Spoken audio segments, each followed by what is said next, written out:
높은 뜻 푸른 교회 소년부 친구들 안녕하세요. 정호영 전도사님이에요.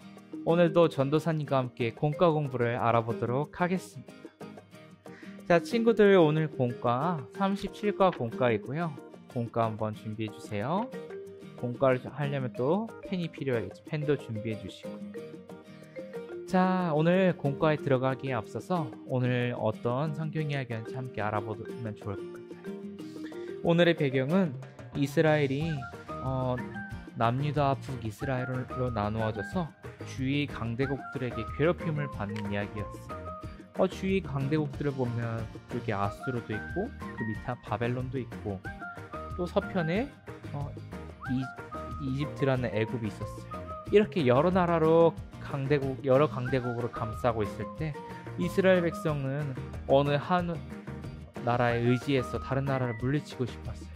하지만 하나님께서는 그것이 진정한 힘이 아니라고 말씀하셨어요. 하나님께서는 다른 어떠한 강한 나라가 아니라 오로지 하나님의 말씀만, 하나님만 의지하기를 원했어요. 그래서 이렇게 혼란하고 두렵고 어려운 상황에서 평화가 없을 때 하나님께서는 메시아라는 예수님을 통해서 하나님 나라를 허락하셨어요. 그래서 하나님께서는 이 평화가 없고 전쟁이 가득한 이 나라에 메시아가 곧 올 것이라고, 예수님이 곧 올 것이라고, 그 예수님이 하나님의 나라를 가져와서 모든 전쟁이 멈추고 평화와 기쁨이 넘칠 것이라고 말씀해 주셨어요.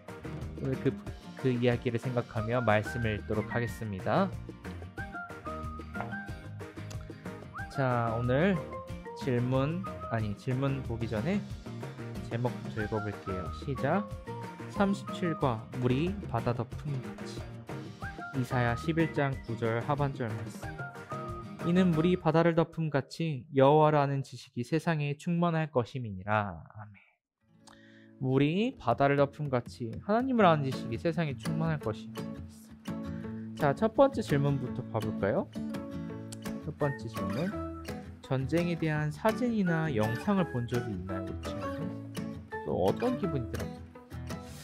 전도사님은 전쟁에 대한 사진이나 영상을 본 적이 있는데 좀 오래된 이야기이긴 하지만 라이언 일병 구하기나 태극기 휘날림 이런 걸 봤을 때 좀 무섭기도 했고 그 다음에 슬프기도 했고 또 내가 저 상황에 처하면 도망가고 싶기도 하고 그런 마음이 들었었어요. 친구들은 그런 영화, 전쟁에 대한 사진이나 영화를 본 적이 있나요? 전쟁이 일어나면 어떨까요? 정말 힘들고 무섭고 또 목숨을 언제 잃을까 두렵기도 하겠죠. 이런 전쟁으로 혼란한 상황은 어느 누구도 좋아하지 않을 텐데 오늘 성경에서도 보면 전쟁에 관한 이야기가 나와요. 우리가 와그라글 말씀 속을 통해 그 내용을 한번 확인해 가겠습니다. 자, 오늘 학생과 선생님의 대화로 한번 보겠습니다. 기원전 740년 전 고대 근동 지도를 보며 이야기 중. 선생님, 이스라엘은 정말 작은 나라인 것 같아요.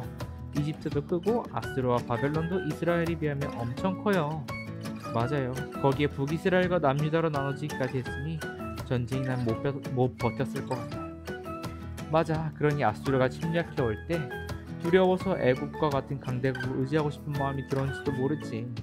하지만 하나님께서는 이스라엘 백성이 강대국이나 자신들의 힘을 의지하지 않길 바라셨지. 그래서 이사야를 통해 하나님의 말씀을 전하게 하셨지. 무슨 말씀이요? 다른 나라를 의지하지 말고 오직 하나님만 잠잠히 기다리고 하나님만 의지하라고 말이야. 힘이 센 나라들이 온갖 무기로 아무리 위협해도 두려워하지 말고 하나님만 바라보라고 말씀하셨어. 그리고 이사야를 통해 메시아와 그 메시아가 다스릴 하나님 나라를 약속해 주셨지. 와, 예수님에 대한 예언이군요. 하나님의 약속은 이스라엘 백성에게만 주어진 것이 아니라 오늘 우리에게도 주어진 것이고 오늘 우리에게도 주어진 것. 하나님께서는 우리에게 메시아가 다스리는 평화로운 하나님 나라를 약속해 주셨지. 평화로운 하나님 나라라니 생각만 해도 정말 멋져요. 하나님께서는 우리가 평화로운 하나님 나라를 소망하며 살아가기를 원하는데 그렇게 할 수 있을까? 네네, 그럼요. 하나님께서는 전쟁과 위협 속에서도 두려워하지 말고 하나님만 보라고 말씀하셨대요. 그리고 이사야를 통해서 메시아인 예수님이 하나님 나라를 가져오실 것이라고 약속하셨죠. 자, 이제 두 번째 질문입니다. 전쟁의 위협 속에서 지친 이스라엘 백성에게 하나님께서 이사야를 통해서 주신 약속은, 하나님께서 전쟁 위협 속에서 이사야를 통해 주신 약속은 메시아, 즉 예수님이 다스리는 하나님 나라, 예수님이 다스리는 하나님 나라와 평화로운 하나님 나라 주시겠다는 약속. 전쟁의 위협 속에서도 하나님께서는 이사야를 통해서 예수님이 다스리시는 하나님 나라, 그리고 그 평화로운 하나님 나라를 주시겠다고 약속하셨어요. 자, 그러면 이제 뒷장으로 한번 넘어가 보겠습니다. 자, 뒷장으로 넘어가 볼게요. 요즘 인스타그램이 유행이죠. 그거와 비슷하게 스피스타그램, 하나님의 평화그램이라는 SNS를 여기 봤어요. 자, 여기 대만부터 홍콩까지 전도사님 빠르게 읽어볼게요. 우리가 이 나라들을 읽고 무엇을 기도해야 될지 함께 써볼게요. 중국이 하나의 중국을 내세우며 대만이 중국의 일부라고 주장하고 있어요. 대만은 스스로를 독립국가라고 주장하며 중국과 대립 중이에요. 남한과 북한. 전 세계 유일의 분단 국가인 남한과 북한은 휴전 상태예요. 전쟁을 쉬고 있다는 상태죠. 전쟁의 위협뿐 아니라 이산가족 문제, 북한 식량 부족 등 여러 어려움을 겪고 있어요. 이스라엘과 이란, 이스라엘이 핵을 개발하는 이란을 공격하고 이란도 보복 공격을 가하며 조용한 전쟁이 계속되고 있어요. 아프가니스탄, 탈레반이 아프간의 수도를 공격하고 정부를 몰아냈어요. 내전으로 많은 사람이 죽거나 다치고 자신이 살던 나라를 떠난 난민이 되었어요. 미얀마, 군부가 쿠데타로 정권을 잡은 후 군부 독재를 반대하는 시민들과의 충돌이 일어났어요. 무고한 시민들이 다치고 목숨을 잃었어요. 마지막 홍콩 민주화 운동 시위를 계기로 중국 공산당에 반대하는 사람들은 처벌받게 되었어요. 민주주의를 원하는 시민들이 폭력으로 진압당했어요. 자, 이 대만부터 홍콩까지의 공통점은 평화가 필요하다는 거예요. 하나님의 평화가 간절히 필요한 곳에 우리의 기도를 썼으면 좋겠어요. 자, 전도사님 이렇게 기도를 한번 적어볼게요. 하나님, 지구촌 모든 곳에 하나님의 평화 내려주세요. 지구촌 모든 곳에 하나님의 평화를 내려주세요. 그리고 또 서로가 전쟁을 멈추고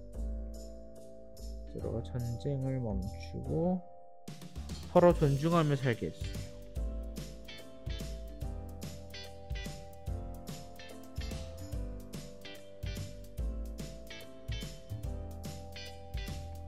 하나님, 지구촌 모든 곳에 하나님의 평화를 내려주세요.